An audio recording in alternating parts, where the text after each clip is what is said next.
Hi, my name's David. Welcome to the channel. If you've seen me before or you're a subscriber to the channel, then welcome back. As you've probably guessed from the title and or the thumbnail, I've been having a lot of fun recently with the Fractal Audio Pasadena plugin. Now, this is a little bit of a departure from their previous plugin, which was the Fullerton, based on all the Fendery kind of amps. So you had a lot of cleans, a lot of bluesy stuff, some tweed stuff, a little bit of gain for the rock guys, but not a whole lot. This new Pasadena plugin is based on the 5150 style of amp. So we've got the kind of the PV stuff in there, we've got the EVH stuff, there's a couple of plexis and all that kind of thing. Very much more my kind of thing. So I've been having a lot of fun with that.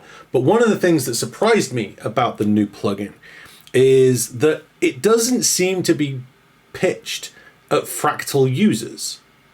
This is something that really surprised me. There was one feature in particular which just made me question who they're actually pitching this at and who they're expecting to be their audience. So we're going to talk about that in a minute. First of all, let's take a listen to how it sounds, and I'll see you in a couple of minutes.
So as you can hear there, it's a lot of fun. It sounds great. It's got that whole high gain Van Halen kind of vibe going on with the modulations, all the different amps. That was just one of the factory presets, like a sizzling stealth lead, I think was the title.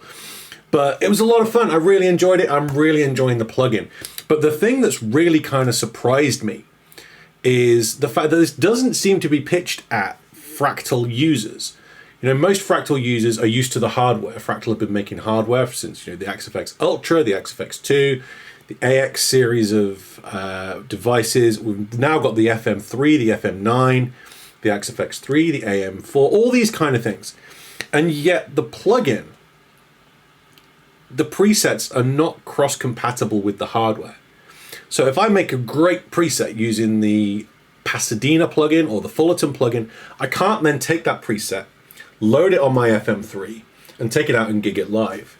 This just seems to me to be a little bit of an oversight maybe on Fractal's part, because most Fractal users, people who like Fractal, are going to be involved in the hardware. They're going to already have their own devices. That's probably what's going to draw a lot of people to the plugin in the first place. And I just can't quite work out exactly why they haven't included, I guess maybe the architecture of the software and that kind of thing is probably different, and they're probably making it work more compatibly on different computers and different devices in that way. But it just seems strange that you can't export these files in a format that's going to be compatible with their existing hardware. Maybe this is a sign of things to come.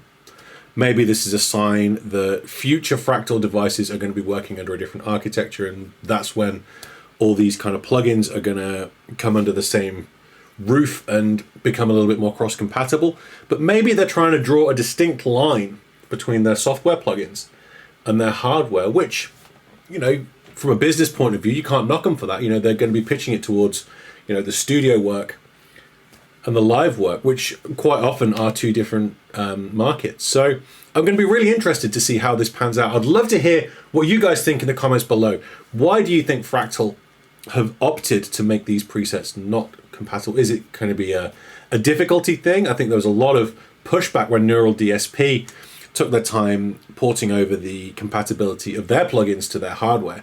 It just seems strange that Fractal, with the hardware already in place, decided to develop a software version that isn't compatible on the hardware. It would seem that would be the easier way around. But maybe there's something else coming. Maybe we don't know the full story. Maybe it is just a case of, you know what, we just want to get these things out there and we're not going to be too worried about compatibility. I think most people are going to just opt for both of them and treat them as two different things. So as I say, love to hear your thoughts and comments below. Please let me know. Please do also remember to like and subscribe the video. It makes a huge difference on small channels like mine. I really do appreciate every single one. And hopefully I'll catch you in the next one. Looking forward to seeing you then.